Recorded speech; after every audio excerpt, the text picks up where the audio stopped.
Christina Farrell, Master Teaching Artist in Music and Drama. And I had a great engineering residency that I'd like to share with you based on this book, Changes, Changes by Pat Hutchins.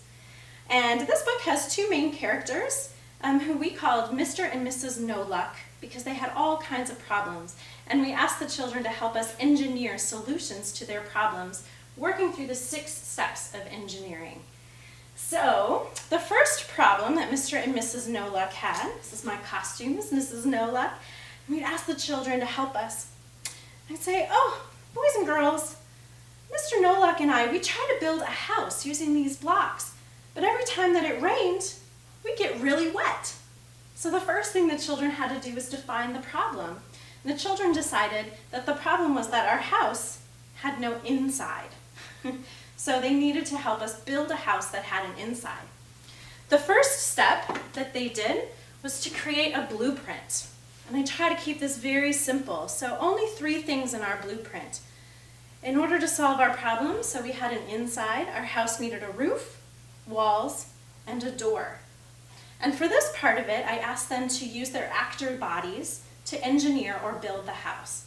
So children came, some children put their hands up to be the roof, children had to organize themselves to be the walls, and then there was a child who was the door. And often children added their own special touches to the house as well. And I really watched for their communication with each other, how they solved problems amongst each other when they were building this. Are they using spatial terminologies like above, next to, around, as they're building their house? So I was assessing all of their engineering understanding. And then of course, after they made their plan and they built it, I would test it out by going inside their house in character, and we would see if it worked, if it would keep me safe from the rain, and if it did, we told the other kids in the class about how each small group solved their problem. Then, after we solved that problem, the next problem in our book was that poor Mr. and Mrs. No Luck, their house caught on fire. So that was a big problem that we had to solve. And so we made a plan. What are some things that can put out a fire?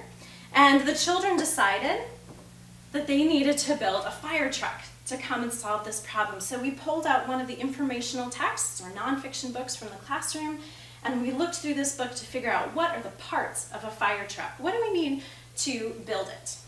So after we did that, we made another blueprint.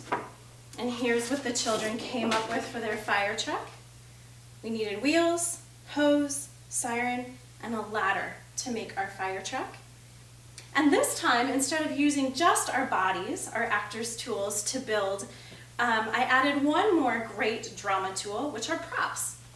So I asked the children to use a variety of objects, things that are non-conforming, so not real parts of a fire truck, but they had to use their imaginations to find different ways to use these. So they had to be very innovative. So some children might use these traffic cones as wheels, some might use them as a siren. We had things they would find around their classroom or their house, and they used them as ladders, or they changed the shape to make different parts of the fire truck. Sometimes they worked together to come up with ideas, so there was a lot of communication and collaboration. Even just using scarves to make the hose.